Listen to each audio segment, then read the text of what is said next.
Hey everybody, this is Tom Lang with Warchant.com, bringing you more content from Warchant TV. Remember everybody to like and subscribe to our page if you have not done so already. Warchant TV is the industry leader in Florida State athletics news. So if this is the first time you've seen us, enjoy this video that's upcoming, but before you leave, hit the like button and subscribe to our channel. It helps support us and it helps us find more Florida State fans who are looking for the ultimate source for Florida State coverage. And now we get to today's video. It is from our own Jeff Cameron show, which you can find weekdays at 1 o'clock right here on Warchant TV. Myself and the host himself, Jeff Cameron, do our W's and L's list for Florida State's 2022 season. We do this 3 or 4 times a year.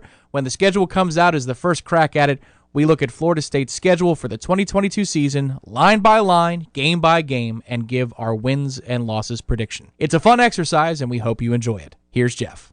Cursory thoughts on it now. Tom and I will break it down here. W's and L's in February. W's.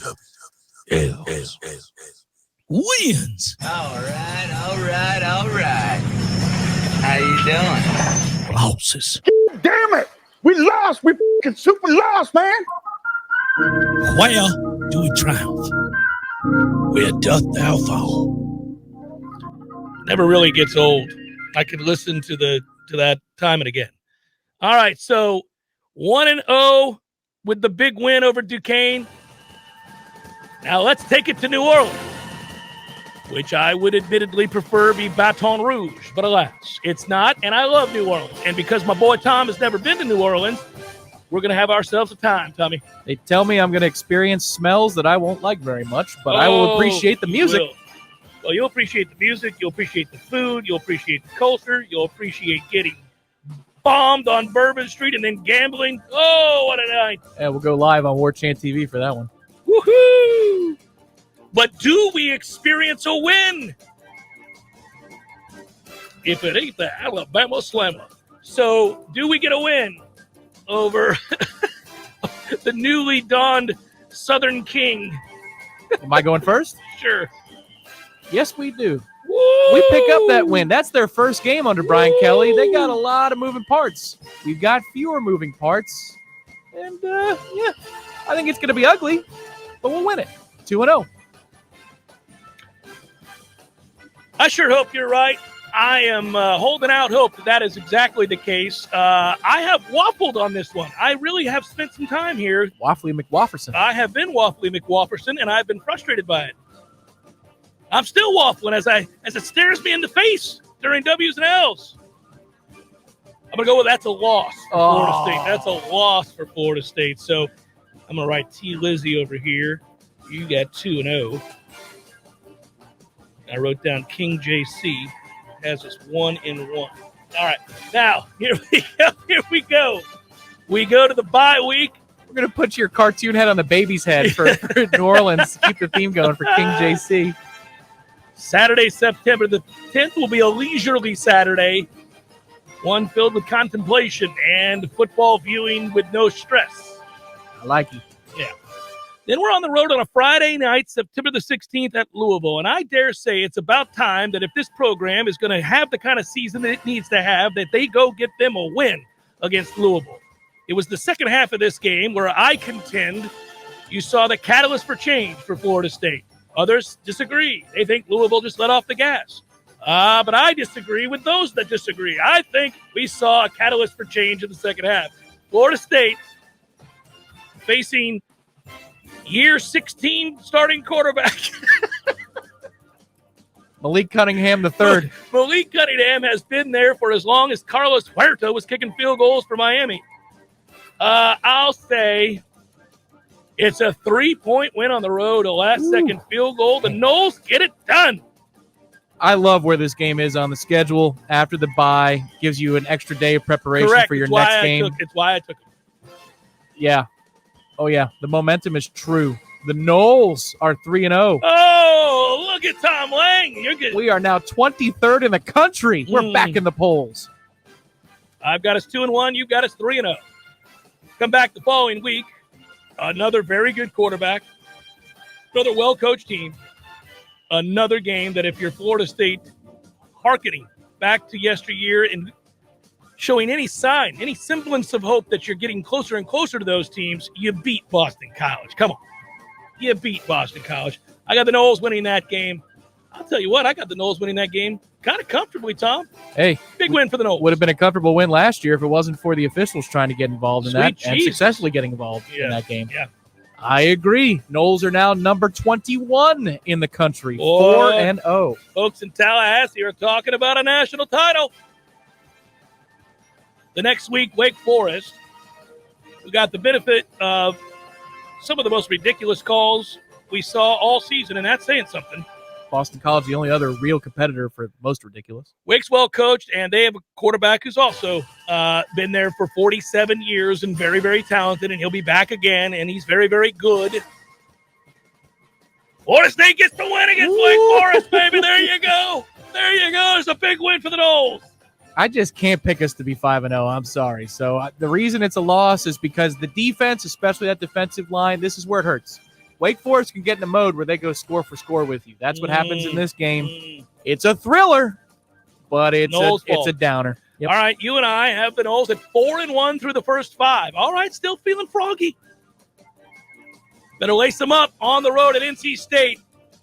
That defensive line was not one that we could block a year ago, and it won't be again next year. And Leary's back for them. Again, theme here, folks.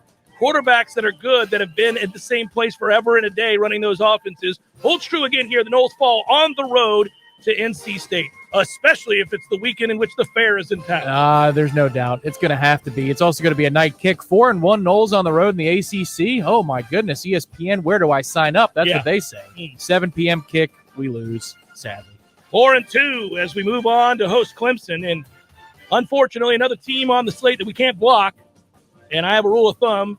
If I've discerned that you can't block somebody, I don't think you beat them. I'll pick Clemson to come in here and get the win, sadly.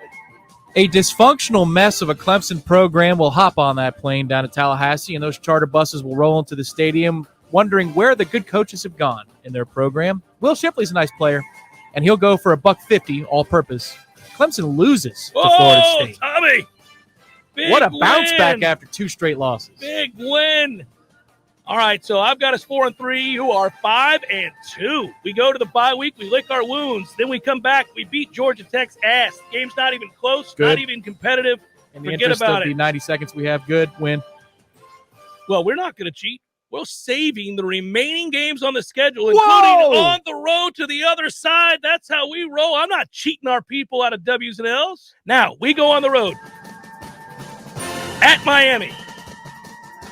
Tom's got us 6-2 and rolling. I've got us 5-3. In Tom's world, we're already bowl eligible. That's correct. But alas, we are still not bowl eligible in my world, and we will remain not bowl eligible after the trip down to Miami, where sadly we fall to 5-4, and Miami gets their revenge. Yeah, the benefit of playing LSU in its first game of the season, this is the other side of the coin. Miami will have time to have figured it out. They've got a great head start with a really good quarterback. It's unfortunate. These things happen, and I don't like it, but we lost down to Miami. 6-3, Florida State, says Tom Lang. 5-4, says Jeff. Come back, look at our wounds against a sorry Syracuse team who nearly beat Florida State a year ago. By the way, that was an important game as their quarterback, oafish as he might be, ran wild. I will take the Noles to get the win and move to 6-4 and become bowl eligible, buddy, at least in my part. You will also take the Noles to win big over Syracuse and have us going to 7-3. Am I right? That's pretty close to a 700 winning percentage if my math is correct. It's unbelievable. And you know what? The post-game conversation will say something like, man, isn't it nice to have linebacker play with Tatum Bethune and Kalen DeLoach to stop Sean Tucker? Yeah. Isn't that great? Isn't that great? Yeah. That'll be the conversation. 7-3 are the Noles. 6-4 are the Noles. Now it is Louisiana, who I would not have chosen to play out of the G5. But luckily for us, they've been raided. Quite literally raided. Their coaching staff, their head coach, took it on down south to Gainesville, and he took with him several very important starters from that football team. Louisiana, or Louisiana, as they like to be called, tough to lose starters at various key positions throughout the roster and sustain any level of good. So I'll take the Noles to win at home leading up to the Florida State-Florida game, and I've got us at this point 7-4. My God, we've won 8 football games. Oh, look at this! This is another win. I know the weather's cooling down in Tallahassee, but the Noles are warming up. Kumbaya on Thanksgiving week. And we'll be doing, a special Friday pregame show that week. That's crazy to think about, but we'll get used to it. So, again, February is the time to be pie in the sky with W's and L's. I don't resent Tom Lang's 8-3 record here, even if I believe the reality is 7-4. The key here is now what we do with this next game. What do we do with this next game as the Gators come to town? They've got better players than we do. They'll be motivated. Their coach in year one will certainly have figured some things out by the time they ride in here. I'm wrestling with it, Tommy. I am looking at this game the same way I look at the LSU game. A whole lot of Waffleson or Waffleson or whatever you call it. Waffly McWafferson, yes. Oh, man. I want to believe so bad. But February says 7-5. Noles fall narrowly to Florida, and I say we finish the season 7-5. Boy, this comes down to the wire, this game. Oh, it's a tough. It's a field goal attempt. It's a tough sequence for the Gators, too, from the middle of October through this game, because South Carolina is a little bit better. They beat the hell out of Florida last year, but they're a little bit better as a football program. Florida's taking a step back, so that gap is closed.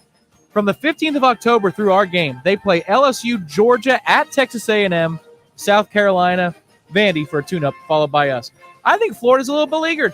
I think they're beleaguered by this point in the schedule, and I think we're a little bit healthier. We're a little bit better, and we are the winner on this day. 9-3. Listen to this guy. I love it. All right, so Tom's got us winning 9 games. I like his vision better than mine. I've got us going 7-5. It can change.